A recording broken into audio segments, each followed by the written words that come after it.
What's up, everybody? How are you doing on this lovely Saturday? Last time we defeated Brock, or Yajirobe, and we are going to head to... Oh wow, it's been a while. Is it Celadon City? I don't know what it's going to be in this, but canonically it's Celadon City, unless it's not. And I'm going to grind through all these trainers before the cave, because this might take a second, so I figure let's just fast forward through it and get to the next part. Oh! Meanwhile, Jeets evolves! I'm guessing to the Super Saiyan state? Yeah, Super Saiyan Vegeta. You know what, let's try to catch Nappa here. I'm probably gonna kill him, but let's try to just punch him real soft on the... Hey, it worked! Okay, cool. But I didn't get any capsule. But it is what it is. I'll just have to remember to pick some up. So how many can we afford? We have almost $6,000, so 29, why not? I don't know, I'm trying to think what the Zubat's going to be for the cave. Because I think the best one would be Yamcha's. Garen, I can kind of see that in a not meta at all way. All right, Nappa, we meet again. Now stay alive while I punch you. Yes, all right, we might actually get him. All right, we got Nappa, and we're still close enough to the beginning of the cave where we can go heal him and actually level him up a little bit before Misty. Very sleep deprived, so I'm trying to fit this in kind of last minute, and I knew all week, I'm like, I really want to record this video, but at the same time, I'm like, oh, I'm just so lazy. It's totally irrelevant to what I'm doing, but I actually have a story where I made a famous person irate with me.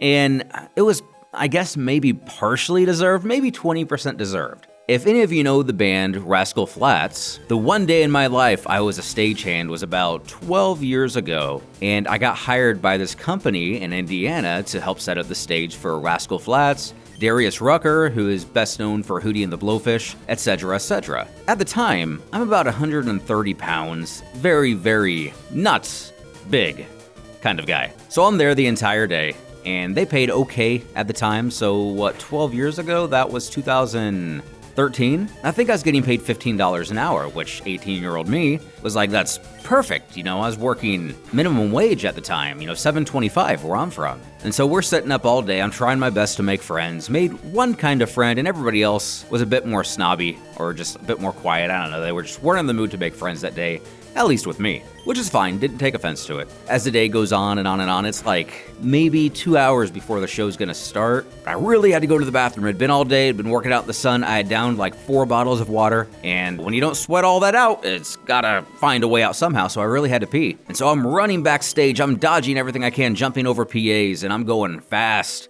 Not because I had to go that bad, not because I was on, you know, a time schedule or anything at that point. I think we were at lunch. Just because that was who I was. And at one point, I jumped in front of a guy with a cowboy hat who apparently was also heading to the bathroom. In my defense, he was approximately 20 feet from the bathroom still. And I jump in front of him, I go in there, and I start using the urinal. I'm like, hey, where's Cowboy Hat? He looked like he was heading here. And I walk out, and especially at the time, I had no idea who this guy was. He's looking at me with his arm crossed, and he has that look on his face like, you little S-word. You MFing D-bag. Was not happy with me, but me being my more carefree, hippie 18-year-old self is like, hey, what's up, man? And I just kept going. I just walked back off to the picnic tables. And I sat down and I'm talking to the one friend I somewhat made throughout the day. And I see a big old trailer behind us. And of course I knew it was there prior. Then I start looking at the designs on the trailer. And I didn't notice it for about 5 seconds. The guy in the middle, Cowboy Hat, was a prominently featured figure on this trailer. It was the lead singer of Rascal Flatts. I don't remember his name, but he had kind of a fat face, and I'm one to talk. I've definitely gained weight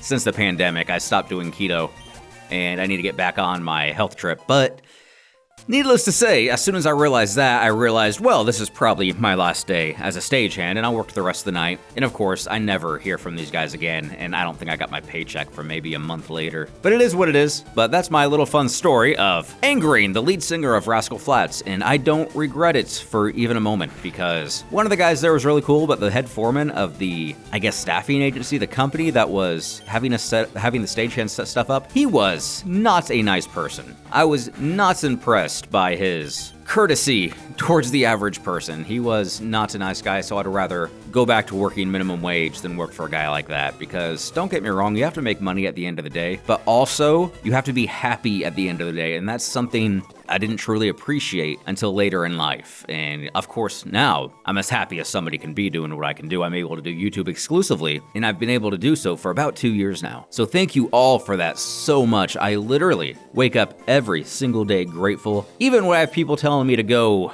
knock myself out, we'll say, or that they don't like the way I talk. Even despite those, I just remind myself how lucky I am that 99% of you make my life immensely better than it has ever been. So I know it sounds cliche for YouTubers to say this at this point, but again, thank you guys so much. We, Team Peel Off, are naughty gangsters. We strike fear with our strength. Team Peel Off Grunt. I think his name is Shu. Which, as a kid, I swear I've looked this up, but I haven't been able to back this up anywhere. I swore as a kid when I first bought a Dragon Ball, not Dragon Ball Z, but Dragon Ball VHS from Blockbuster in a different life, I swore his name was Chow, or somebody in the Peel-Off's gang name was Chow. It took me until I was about 15 till I realized, wait a minute, that's not his name at all. Wow, that's, sure is an interesting back design. I guess speaking of music, there's another one I can tell. I've said in the past a few times that I've gotten to compose for 2 short films and supervise for another. And the first 2 short films, it's actually, unfortunately, it's not as awesome as I wish it was. The first one was called and it was directed by a friend of mine while she was in college. I'll go ahead and not say her name because I don't know if she wants me to do that. And she's gone off to do a lot of great things in Chicago in terms of filmmaking. And she had me compose one of her movies about anxiety. And I'm like, I can relate to that because I think, like with many people, anxiety has been, unfortunately, a huge controlling factor of my life. In high school, it was so bad it was debilitating. Then I had certain events in my life to where it wasn't quite as bad. But dear God, it's rough to get through. If you don't suffer from it, it's hard to explain it. And all I can hope is that you don't understand it, I guess. So I know that you don't have to experience it because it's peculiar, it's very odd. And I still get it every now and then as an adult, but much, much, much less. Sometimes it's very bad still as an adult. Either way, the movie was about anxiety, and so, oh man, there's a part to this I really want to tell, but I don't know if this is the appropriate place. I just remembered this. That's messed up. I'm gonna tell it anyway. All right, this friend, I had a huge crush on her in high school. She knows that part. And I don't want to say I was friend zoned because she didn't date anybody throughout high school. I think she didn't have her first boyfriend until she was about 25, just because it didn't interest her. And I will choose to believe that as fact, to save my feelings, even though I actually do believe it's fact. But I had written a song, my best song I had ever written, which, music theory-wise, it was a very simple song, but emotional-wise, it was my favorite one that I've ever done. And it was a piano song, which I will actually link in the description for anybody that wants to listen to it. I had wrote it when I was 16, I believe. By the time she had asked me to be a part of the movie, I think I was 24. So 8 years goes by, she never hears the song, and I had written it with her as my inspiration because I was 16 and very emo, and that's just what I did. So years go by, and she wants me to be a part of this movie, and I couldn't for the life of me think of the closing track to this short film. So I think I had made about 10 minutes to 14 minutes worth of music for her 15-minute film. So then I remember that song I wrote for her back in 1982. So I decided I was gonna put it in there and not tell her simply because I thought that, I don't know, I thought it was kind of cool. It was like a full circle thing for me because this was right when she was about to graduate and move away, and I had long gotten past my feelings for her. And nowadays, for the past probably probably the past 11 or 12 years, I have not considered her anything more than a friend. She has not been anything close to a love interest, and that's just something, if you're young listening to this, some of you may grow into, some of you won't, some of you are already there. So I guess the TLDR version of this story is, I'd written a song for her when I was 16. 8 years later, it came full circle, and I got to use that same song. I had found the MIDI, I recreated it from scratch, and it ended up making it to the final song of the movie, which was really cool for me, and she absolutely loved it. And to this day, she has no idea that song was written for her 8 years before she would ever have a chance to hear it. And I just thought it was kind of cool. And maybe one day I'll tell her. I don't talk to her too often. We keep in touch maybe once a year or so. We're doing our own things, and I wish the best for her. I truly, truly hope she has found love, because I know that's something she always struggled to find, anybody she was even remotely interested in. I hope she was able to find that in Chicago. She's a good person and definitely deserves to be fulfilled like that. And I totally forgot about this. I guess this game incorporates the Dragon Balls. I don't remember. Normally the fossil would be here, so I don't know. Maybe we will find more about that in the future. Then there's not a lot to tell about the second film. The second film was much better than the first, and it was the same director, it was the same friend. And then the third one was a friend of her friend, which was a complete disaster. That's the one I actually supervised for. And again, I'm not gonna name anything actually, because I still remember the name of the movie, but he had pitched it to me because he was from Chinese descent. In fact, I think he was actually from China. And ping pong is a huge thing apparently in his culture. I wouldn't know, but that's the impression I got. Because my friend had set up a meeting for us. We met at Starbucks. She might have been there. She might not have been. And he's talking to me and he goes, well, what I would like to create and what I'd like you to work on is a sci-fi ping pong movie. And I thought it was going to be a comedy. Not the case at all, friends. This was a science fiction, magic movie and sports movie. It was very unique. It was directed so good. His directing was like, no joke, 9 out of 10, 10 out of 10, was so impressed for a college student. The script, however, was another story. And it wasn't even the dialogue or anything, it was just the whole premise didn't track for my background. And it may have been an Oscar-winning, movie if we were in China, I don't know. If anybody here has any knowledge or experience of China, please feel free to clear me of my ignorance, because I legit just don't know. It's a unique culture, it's really interesting, and of course we do things in the United States here that are a little odd to other cultures, of course. But aside from that, we have a gym leader to defeat, which will conclude this episode of Saturday Mornings with Mondo, which may actually come out on Sunday. And this gym is 1,000 times different than the one I remember. But I guess we're gonna face Mori, or maybe even Guru, though the design would be a little wonky for Guru. Muri, so that must be Mori, okay. So I might not even have to use Vegeta for this fight. Well, I will likely have to use Vegeta after all, but I will at least go out swinging. Then we'll use the Ozaru, and then we'll have Vegeta come out. Then we're gonna go heal, and then we're gonna face Mori. So let's see if we can at least get a few more licks in with the Ozaru. I got one hit in, so let's actually try. Let's take a break, not a break, a chance here with the Big Bang attack. It's a fire-based technique, so let's see if that'll do anything. Sweet animation, by the way. I really dig that. All right, and that got us to battle. Welcome, young child. So you've come to fight me? You better not disappoint me. If you want a battle, then do your best.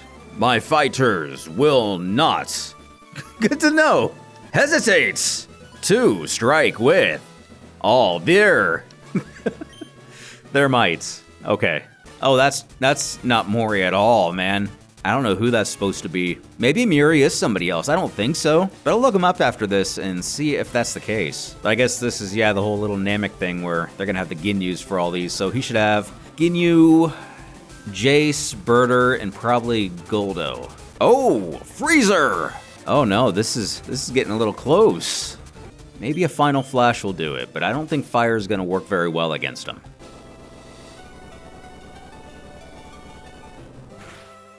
Oh boy. Oh boy. Oh no. Oh man. Let's try to use a garlic gun. That should finish him off. Unless it doesn't. And it didn't! Awesome! Oh jeez. Oh jeez. This isn't good at all. I still got one more guy to face, and it's probably, at this rate, gonna be Stage 2 Frieza with his big horn form. Oh no, I beat him.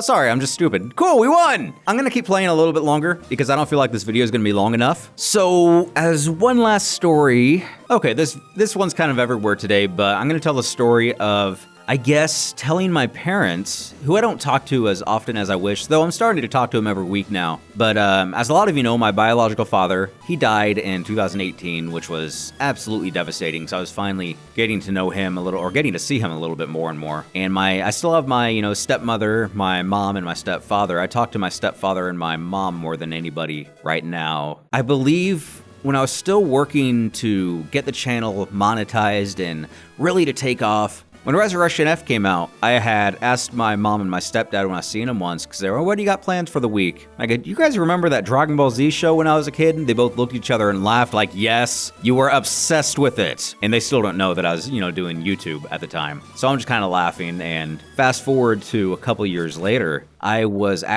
bought one of my friends a car, and it wasn't a fancy car. I think it was $1,200, but he has a few kids and his, newborn. His wife wasn't working, and I just wanted to be, I wanted to be a bro, and because I feel like karma, it exists to a certain degree. Hey, it's Bluxcap. And so I bought him this really cheap car from this dealership between where I lived at the time and where he lived at the time. We lived on complete opposite ends of the state, so it was about 2 hours for me to get to him. So I go to the dealership, I leave my car there, I buy this car, it's a whole few hour process, and I take off and I hit the road to his house as a surprise. His wife knows, but he doesn't know. And so I get off the exit to where his town is, and it's complete country. And as I am going up the off-ramp to get off the interstate, the car starts to sputter and break down. Like it stops accelerating, like there's something wrong with the transmission. And I'm like, oh. I play with it a little bit, give it a little gas, and it starts working. I'm like, all right, no biggie. I pull over at the gas station and I start messing with it. I'm trying to call the dealership, just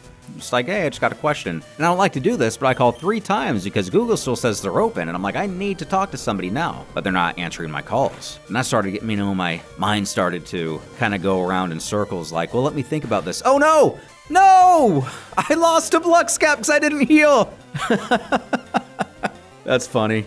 No biggie. I think I just fight him again. But I did lose a lot of money, which is awful. I'm going to try to speed through this a little more because it's not even the point of the story where this dealership dang near ripped me off. But, they're ducking my calls. They are not answering anything. And I'm like, well, that's a bad sign. I get to his place finally, and he's a car guy. He works on diesel trucks for a living. So I'm like, he'll know what to do. And I explain the issue to him. And of course, it's completely ruins the surprise because I'm like, hey, here's this nice new car for you, but the transmission blew on the way here. Because for those that don't know about cars, a lot of times, not every time at all, but a lot of times when we have transmission issues, you might as well just buy a new car because transmission's expensive, at least in my experience in life. But I'm trying to call the dealership. They finally returned my call the next day. I had to stay there the night because I didn't take my car. I brought this car, which is no longer working, and I'm 2 hours away from my house. Actually, I take that back. Somebody called me that night and said, well, the owner's out, he'll be back tomorrow. And I talked to the guy and he was fair. I did end up paying for the $300 tow to get it back to the dealership, but they definitely sold me a lemon. Good news is the guy did the right thing at the end of the day. My mom,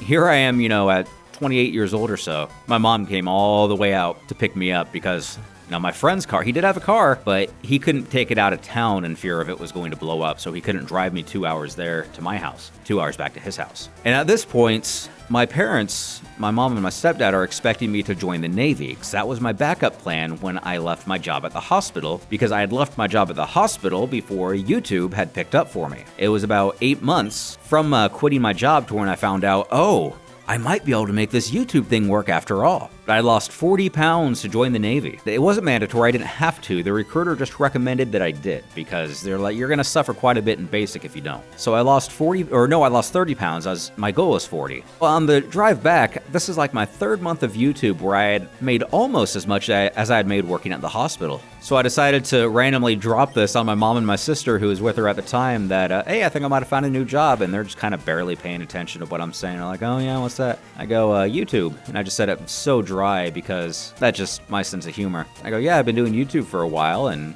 I finally started getting paid for it. And they both look at each other. I'll never forget the look on their face. They looked at each other like I had just told them something a psychopath would say. Like, what in the living, effing, hiffle heck is he talking about? And eventually I had to break it down, explain it to him. I showed them my stats with the YouTube Studio app, and they had no idea what to say. It took them months for that to sink in, that I was able to do YouTube for a living. They still don't know how to react to it, but they finally come to accept it as a thing, and hopefully the thing I'm going to be doing for a long time. As I said before, I hope I'm going to be doing this for a long time too. I want to be 80 doing these Let's Plays, still telling these stories, because it's what I've wanted to do since I was little. I wanted to do YouTube when it first came out when I was 14 years old. I had worked on stuff. I had actually been one of the first top 10 YouTubers out there. And I only say that because I did this the first year YouTube came out. I made top 10 underrated comedians. And by nowadays standards, it would be covered under fair use. Now, don't get me wrong, my narration was awful. I was 14, very shy, had a lot of anxiety, so I was talking into the mic like this, and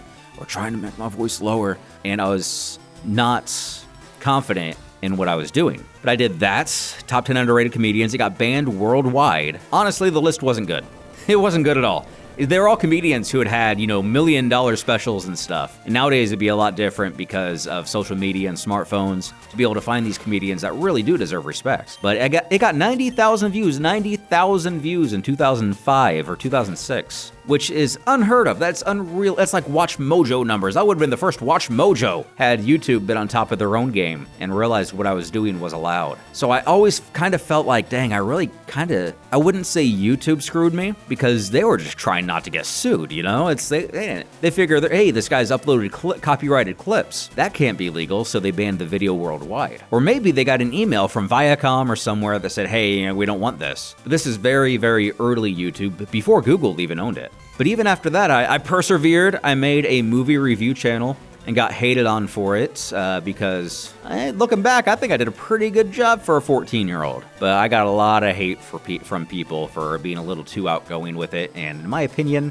yes and no, I wasn't that bad. I'm getting off way too rambly now. But one way or another, that's when I kind of decided after YouTube, I didn't feel like I was having any success. I didn't have any more good ideas that I could do. So when I was about 16, I stopped and I went to high school. I focused on music, and it was periodically I wanted to make things like cartoons. And there was one cartoon I wanted to make with my friends that never came to fruition because we didn't have the proper equipment or know-how mostly. But I wanted to make a cartoon called Jesus Christ Dinosaur Cowboy, which I'm sorry if that offends you, but especially with my Catholic background, I thought that concept was hilarious. And again, I really don't want to offend anybody or make jokes about their religion, because I definitely grew up with that too. Again, it's all in good fun. It's no disrespect. It came from a time where I was fresh off religion and I was just having fun as a cocky teenager with crippling anxiety, which I think describes more people than we care to admit. Yeah, to finish up this video, I guess later on I would go on to create another channel with my friend doing Let's Plays. That did absolutely nothing over a year. We uploaded probably 50 videos and we never had regulars. We never had this. We never had that. Then I made another top 10 channel, or no, was it it was like a Dark 5 inspired channel. I did that for about 5 videos before I realized I just don't care about this. And then I did Mondo Cool, so my advice through life is, if you really want to do something, if you don't have the know-how and if you don't have the luck, even if you're not in the right position to do so, and I'm not recommending this, but what I did, and to get where I'm at, to where I'm able to do this finally for a living, sometimes you just have to run at the door with your hands at your waist, not knowing how to open it, just ram into the door aimlessly until it happens to open. It's not a very effective way to get through that door, but like I said, for at least me, it finally opened, and I couldn't be happier. So again, I'm done rambling.